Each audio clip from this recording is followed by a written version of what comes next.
نحمده ونصلي على رسوله الكريم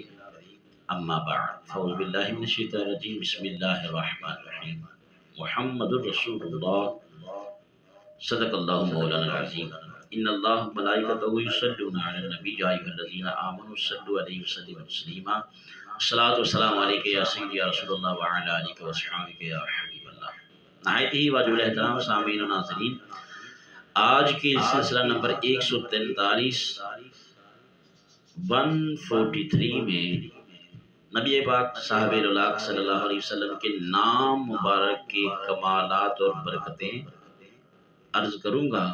گفتگو شروع کرنے سے پہلے گزارش کرتا ہوں جن دوستوں نے ابھی تک ہمارا چینل سبسکرائب نہیں کیا وہ ہمارے چینل کو سبسکرائب کریں، بیل آئیکن کو دبائیں، آگے شیئر نیکی سمجھ کے کریں۔ اللہ تبارک و تعالی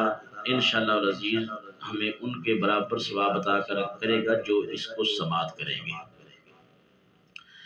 بسم اللہ الرحمن الرحیم الحمدللہ الذی ارسل رسولہ بالہدی ودین الحق وجعلہ رحمۃ للعالمین وعلی آلہ واصحابہ اجمعین۔ سید العالمین، شفیع المذنبین، اکرم الاولین والآخرین، صلی اللہ علیہ وآلہ وسلم کے نام نامی اسم گرامی کے بے شمار اور ان گنت کمالات اور رحمتیں ہیں۔ صرف برکت حاصل کرنے کے لیے چند سطریں سپرد قلم کی جا رہی ہیں، ورنہ کون ہے جو شاہ کونین صلی اللہ علیہ وسلم کے نام پاک کی برکتوں اور عظمتوں کو گن سکے۔ رحمت للعالمین کا نام مبارک محمد صلی اللہ علیہ وآلہ وسلم اللہ جل جلالہ نے آسمانوں سے نازل فرمایا ہے۔ چنانچہ جان دو عالم کی والدہ ماجدہ حضرت آمینہ رضی اللہ تعالی عنہ فرماتی ہیں، جب 6 ماہ گزر گئے تو خواب میں کوئی آنے والا آیا اور اس نے انکی حملتی بخیر العالمین فاذا ولدتہ فسمہ محمدا، یعنی اے آمینہ تیرے شکم پاک میں وہ ہے کہ سارے جہانوں سے افضل و اعلیٰ ہے، اور جب اس کی ولادت ہو تو اس کا نام محمد رکھیں صلی اللہ علیہ وسلم۔ اللہم صلی وسلم وبارک علی النبی الکریم وعلی آلہ واصحابہ اجمعین۔ اور جب یہ ثابت ہو گیا کہ یہ نام پاک اللہ نے آسمانوں سے نازل کیا ہے تو معلوم ہوا کہ یہ نام پاک بڑی ہی عظمت والا اور برکت والا ہے۔ دوستان محترم، نبی پاک صاحب الولاق صلی اللہ علیہ وسلم کے نام نامی اسم گرامی کا پہلے معنی سماعت فرمائیں۔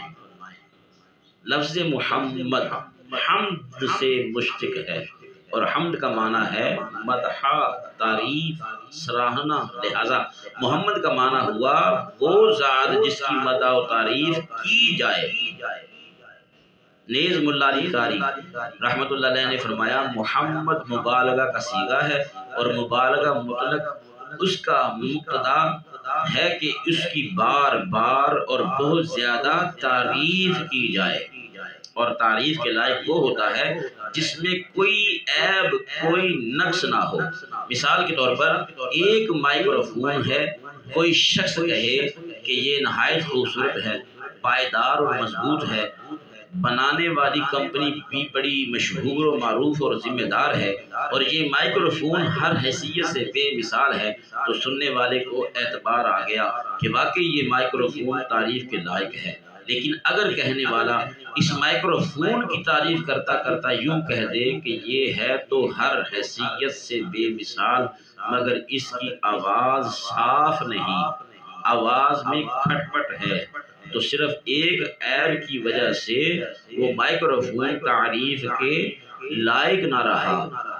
اللہ حاضر کے جس ذات والا صفات کا نام مبارک اللہ تعالیٰ نے محمد صلی اللہ علیہ وسلم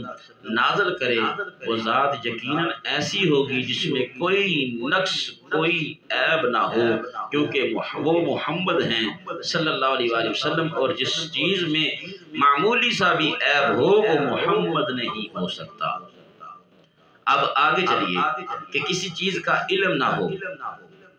علم نہ ہونا جہالت ہے اور جہالت عیب ہے، اور جس کو کسی چیز کا اختیار نہ ہو یہ مجبوری ہے، اور مجبوری عیب ہے، اور جس میں عیب ہو وہ محمد نہیں ہو سکتا۔ اب ذرا غور کیجئے، اللہ تعالیٰ جو بذات ہر عیب و نقص سے پاک ہے، اس نے اپنے حبیب حضور علیہ السلام کو محمد بنا کر بھیجا،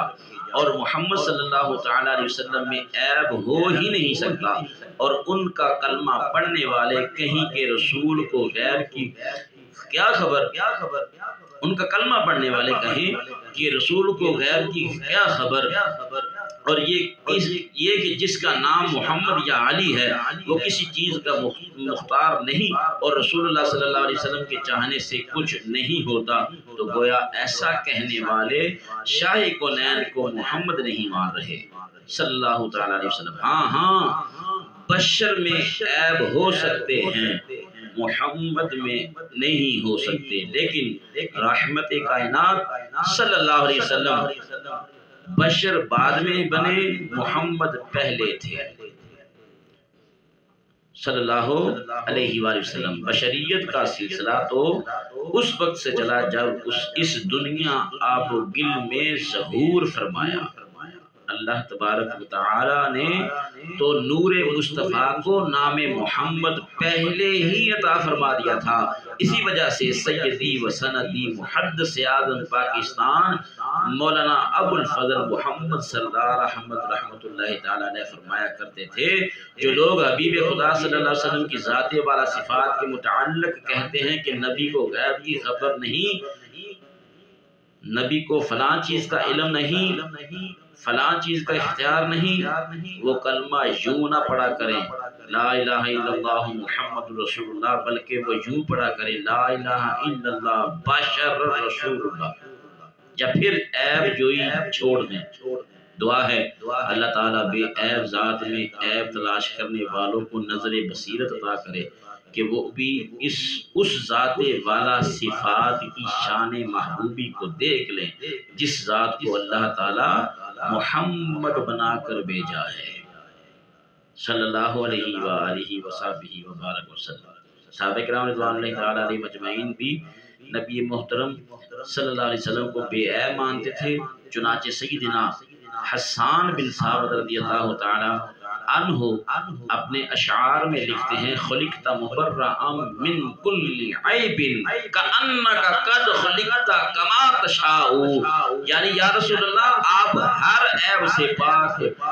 پیدا کیے گئے ہیں، گویا جیسے کہ آپ چاہتے تھے، خالق کائنات نے آپ کو ویسا ہی پیدا کیا ہے۔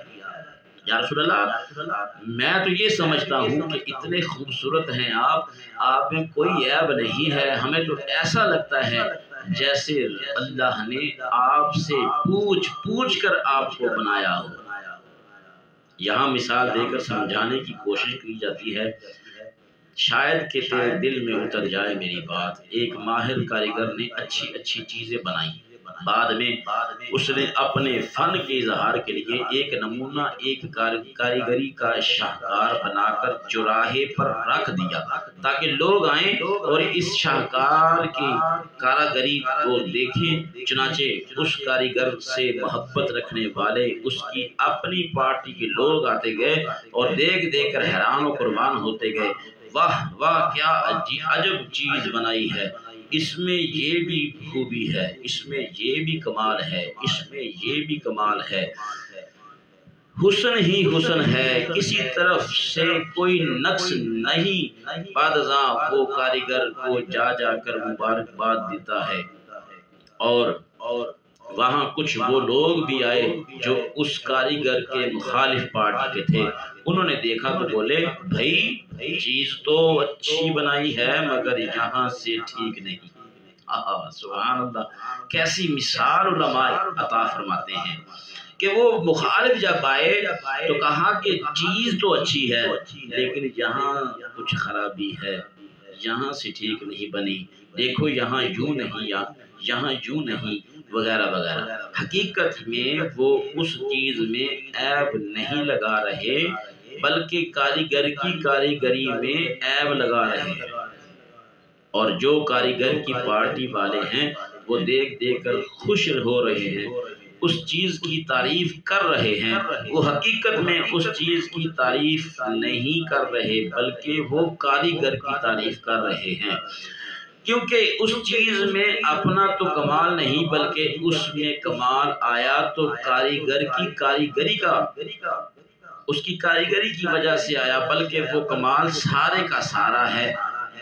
ہی اس کاریگر کا۔ یوں ہی اللہ نے رنگا رنگ کی مخلوق بنائی، ولی بنائے، ابدال بنائے، اتاد بنائے، قطب بنائے، امام بنائے، غوث بنائے، صحابی بنائے، نبی بنائے، رسول بنائے، اولو العزم بنائے، اور بعد میں ایک شاہکار قدرت بنا کر بھیجا جس میں ہر حیثیت سے خوبیاں ہی خوبیاں ہیں، اس میں کوئی کسی قسم کا سقم یا عیب نہیں رہنے دیا، کیونکہ یہ شاہکار قدرت ہے، قدرت کا نمونہ ہے۔ اب اس بنانے والے کی پارٹی کے لوگ اولئک حزب اللہ آئے، صدیق اکبر آئے، فاروق اعظم آئے، ذوالنورین آئے، حیدر کرار آئے، انہوں نے دیکھا تو سبحان اللہ ان کی زبانوں پر جاری ہو گیا، واہ واہ اس شاہکار قدرت میں کیسے کیسے کمالات اور کیسی کیسی خوبیاں ہیں۔ یوں ہی آتے گئے غوث اعظم آئے، امام اعظم آئے، داتا گنج بخش آئے، خواجہ غریب نواز آئے، اور اس شاہکار قدرت کو دیکھ دیکھ کر قربان ہی ہوتے گئے۔ پھر ان لوگوں نے بھی دیکھا جو کسی دوسرے کی پارٹی کے تھے، انہوں نے بھی دیکھا جو دوسری پارٹی کے تھے، جو شاہکار کی پارٹی کے نہ تھے، انہوں نے بھی دیکھا، دیکھ کر بولے ہیں تو اللہ کے نبی نہیں مگر ان کو دیوار کے پیچھے کا بھی علم نہیں ہے، بولے ہیں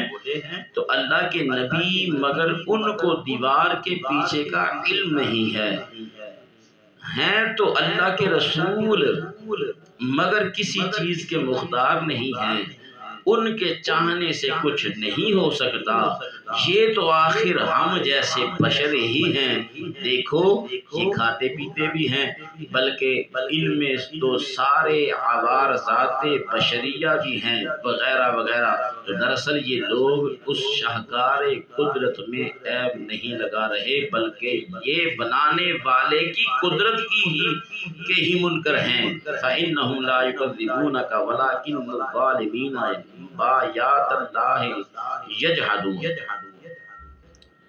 محبوب یہ تجھے نہیں جھٹلا رہے بلکہ یہ ظالم لوگ اللہ کی قدرتوں کے ہی منکر ہیں۔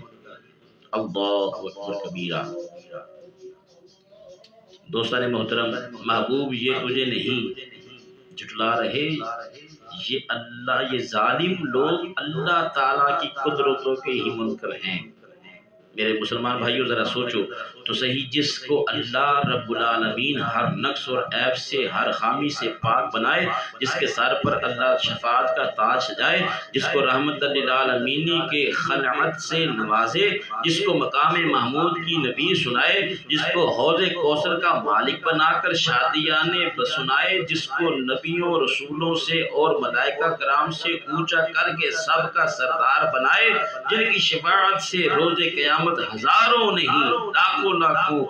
نہیں، کروڑوں اربوں خربوں کا مصیبتوں سے چھٹکارا ملے، ایسے شاہکار قدرت میں عیب جوئی کرنا کہاں کی عقل مندی ہے؟ یہ تو سراسر حماقت اور بے وقوفی ہے۔ عقل ہوتی تو خدا سے نہ لڑائی لیتے، یہ گھٹائیں اسے منظور بڑھانا تیرا۔ الحاصل جو لوگ اس شاہکار قدرت کو اور ان کے کمالات کو دیکھ دیکھ کر